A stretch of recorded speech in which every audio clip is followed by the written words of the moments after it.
नमस्कार, मैं हूं श्वेता झा और आप देख रहे हैं बिजनेस आज तक, जिसमें आज हम बात करेंगे आखिर कैसे कारोबार जगत कोरोना की दूसरी लहर को थामने के लिए सरकार के साथ जुट गया है। इसके साथ ही जानेंगे जेंडर गैप के मामले में भारतीय महिला कारोबारियों के लिए WEF की रिपोर्ट में क्या दावा किया गया है और देखेंगे और भी दूसरी खबरें। लेकिन शुरुआत बिजनेस टॉप 10 से। 2021-22 में विनिवेश से पहली बार 2 लाख करोड़ रुपए जुटा सकती है सरकार। बजट में रखा गया 2.25 लाख करोड़ जुटाने का टारगेट। बीते महीने कारों की बिक्री में आई जोरदार तेजी। टाटा की बिक्री 4 गुना तो मारुति और hyundai की बिक्री में 2 गुना बढ़ोतरी हुई। मार्च 2020 के मुकाबले इस साल मार्च में पेट्रोल डीजल की बिक्री 27% बढ़ी। लॉकडाउन की वजह से पिछले मार्च में घटी थी फ्यूल की बिक्री। 2021-22 के लिए नए ITR फॉर्म किए गए हैं जारी। CBDT ने कोरोना के मद्देनजर नए फॉर्म में नहीं किया किसी भी तरह का कोई बदलाव। मार्च में डिजिटल ट्रांजैक्शन का नया रिकॉर्ड। भीम UPI से 5 लाख करोड़ का हुआ लेन देन। मार्च में निर्यात 58% उछाल के साथ $34 अरब रहा। 2020-21 में आई 7.4% की गिरावट। गन्ना किसानों की मुश्किलें बढ़ी। साल भर में चीनी मिलों पर किसानों की बकाया रकम में 19% इजाफा।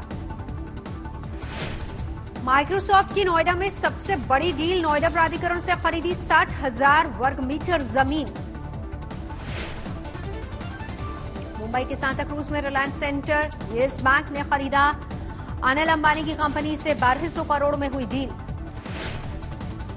एयरटेल के सहारे मास्टरकार्ड भी कर रहा है टेलीकॉम सेक्टर में एंट्री। एयरटेल अफ्रीका में किया 233 करोड़ रुपए का निवेश। कोरोना की दूसरी लहर से निपटने के लिए वैक्सीनेशन को तेज किया जा रहा है। कारोबारी दुनिया सरकार के साथ ताल मिलाते हुए अपने कर्मचारियों और उनके परिवार के फ्री टीकाकरण की तैयारियां कर रही है। कंपनियों के कैंपस में निजी अस्पताल भी कैंप लगाकर वैक्सीनेशन की स्पीड बढ़ाने में जुट गए हैं।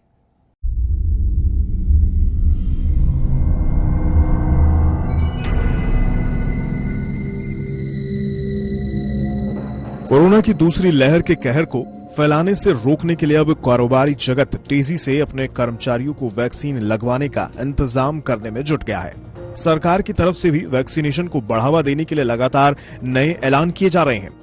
1 अप्रैल से 45 साल से ज्यादा उम्र के लोगों के वैक्सीनेशन की शुरुआत हो चुकी है।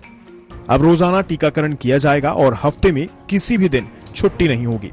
यूपी में सरकार निजी और सरकारी कर्मचारियों को वैक्सीन लगवाने के लिए छुट्टी दे रही है। गुरुग्राम में कंपनियों में जाकर निजी अस्पताल कैंप लगाकर करेंगे वैक्सीनेशन।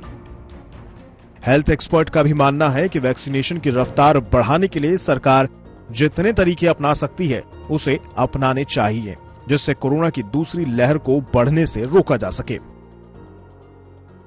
ऐसा स्थिति है कि कोविड के केसेस दिन ब दिन बढ़े जा रहे हैं।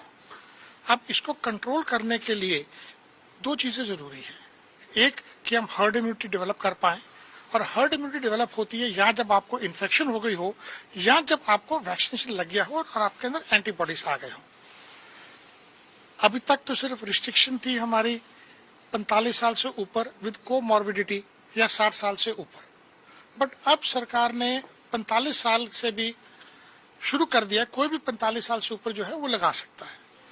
हम एक्सपेक्ट करते हैं कि दिल्ली के, और दिल्ली क्यों, पूरे भारतवर्ष में लोग अधिक से अधिक नंबर में जाएं, सफिशिएंट वैक्सीन अवेलेबल है और अपने आप को इम्यूनाइज कराएं। वैक्सीनेशन जल्द से जल्द करवाएं और साथ ही साथ मास्क भी पहने, 2 गज की दूरी भी अपनाएं, हाथों को भी धोते रहें, क्योंकि बचना भी जरूरी है और दूसरे को बचाना भी जरूरी है। टीका लगवाना भी जरूरी है, टीका जरूर लगवाएं, भारत को भी बचाएं और कोरोना को हराएं। थोड़ी सी लापरवाही बहुत सारे लोगों की जान ले रही। हमने पिछले 1 साल में कोरोना के खिलाफ बहुत जोरदार लड़ाई लड़ी है। ये समय है इस लड़ाई को और मजबूती देने का, ज्यादा से ज्यादा टीकाकरण करने का और ज्यादा से ज्यादा अपने आप को बचाने का। निजी कंपनियां काफी समय से अपने कर्मचारियों के फ्री वैक्सीनेशन के ऐलान कर रही हैं। हाल फिलहाल में भी कई कंपनियों ने इस सिलसिले को जारी रखा है। ग्रोफर्स अपने कर्मचारियों, उनके परिवार के सदस्यों को मिलाकर 25,000 लोगों के टीकाकरण का खर्च उठाएगी। वहीं स्विगी भी अपने 2 लाख से ज्यादा डिलीवरी पार्टनर्स के टीकाकरण का ऐलान कर चुकी है। इससे पहले फ्लिपकार्ट, इन्फोसिस, एसेंचर, कैपजेमिनी और Cognizant, mobile premier league, Reliance, TVS, ReNew power, Mindtree और सिफी टेक्नोलॉजी समेत कई कंपनियां अपने कर्मचारियों और उनके परिवार के सदस्यों के वैक्सीनेशन का खर्च उठाने का ऐलान कर चुकी हैं।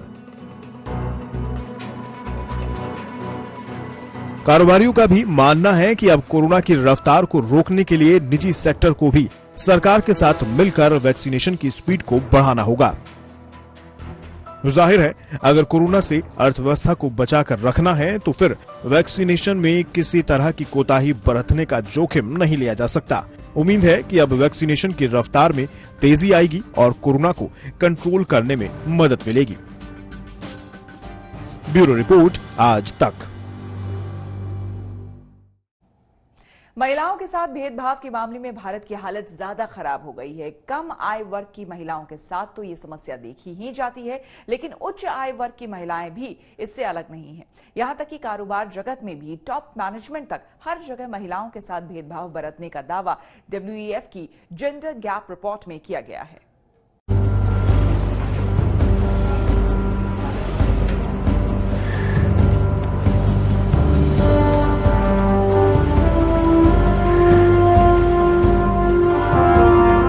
भारत में तमाम योजनाओं और जागरूकता अभियानों के बावजूद महिलाओं के जीवन स्तर में सुधार नहीं हो पा रहा है।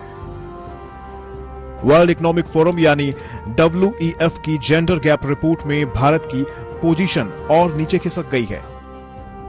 इस रिपोर्ट के मुताबिक 156 देशों की लिस्ट में भारत 28 पायदान फिसलकर 140वें स्थान पर आ गया है। इससे पहले ग्लोबल जेंडर गैप रिपोर्ट 2020 में 153 देशों में भारत का स्थान 112वां था। साथ ही भारत दक्षिण एशिया में सबसे खराब प्रदर्शन करने वाला तीसरा देश भी बन गया है।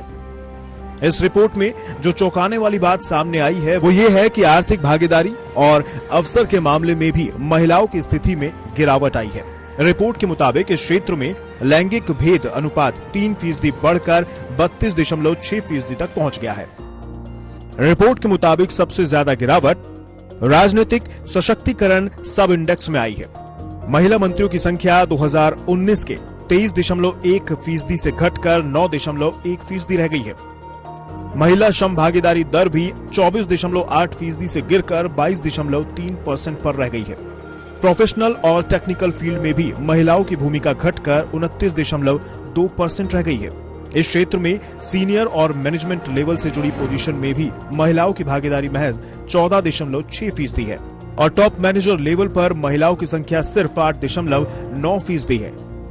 महिलाओं के अधिकारों को समझने वाले एक्सपर्ट्स का भी कहना है कि उद्योग जगत में भी बराबरी के तमाम दावे किए जाने के बावजूद हालात में कोई सुधार नहीं हो रहा है।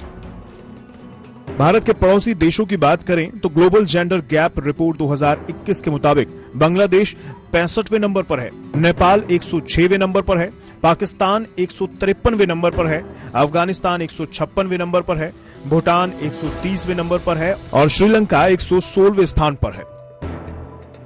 इस रैंकिंग की वजह से ही ग्लोबल जेंडर गैप रिपोर्ट में दक्षिण एशिया दुनिया का सबसे खराब प्रदर्शन करने वाला दूसरा क्षेत्र है। ब्यूरो रिपोर्ट, आज तक।